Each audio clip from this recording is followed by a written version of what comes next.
আসসালামু আলাইকুম, কেমন আছেন আপনারা?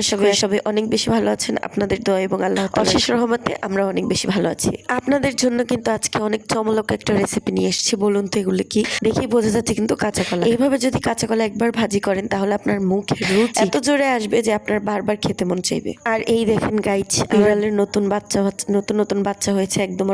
ওর জীবনে প্রথম, আমাদের জন্য এটা প্রথম। দেখুন কি কিউট, কিন্তু ওদের কিন্তু এখন পর্যন্ত চোখ ফোরায়নি। এটা কেন হলো একটু আমাদেরকে জানাবেন যদি আপনারা জেনে থাকেন। যাই হোক, আমাদের কলার রেসিপিটা করার জন্য কিন্তু কলাগুলোকে ভালোভাবে কুচি করে হলুদ দিয়ে তারপর একটু পানিতে সেদ্ধ করে তারপর একদম নিংড়ে পানিটা কিন্তু ফেলে দিতে হবে। কলায় যদি একটু একটু কলা থাকে তাহলে বেশি নিংড়ানোর প্রয়োজন নেই, ছেঁকে নেবেন ঝুড়িতে করে আমাদের মতো। তারপর দেখুন আমরা নিয়ে নিয়েছি বড় বড় চিংড়ি মাছগুলোকে ধুয়ে পরিষ্কার করে রাখা হয়েছে। এবার হচ্ছে আমাদের রান্নার প্রসেস। দিয়ে দিয়েছে পেঁয়াজ কুচি এবং পেঁয়াজ কুচিটাকে ভালোভাবে ভেজে তার মধ্যে কিন্তু হলুদ দিয়ে দিয়েছে আর একটু পানি দিয়ে দিয়েছে হলুদ মরিচ কষানোর জন্য। তার মধ্যে দিয়ে দিয়েছে কাঁচামরিচ। এবার কিন্তু চিংড়ি মাছগুলো এর মধ্যে দিয়ে দিচ্ছে। আর দেখুন এইটাই কিন্তু একটু হয়ে আসলে এভাবে উঠিয়ে খাওয়া যাবে, কিন্তু এটা আমাদের চমলক একটা কলার রেসিপি।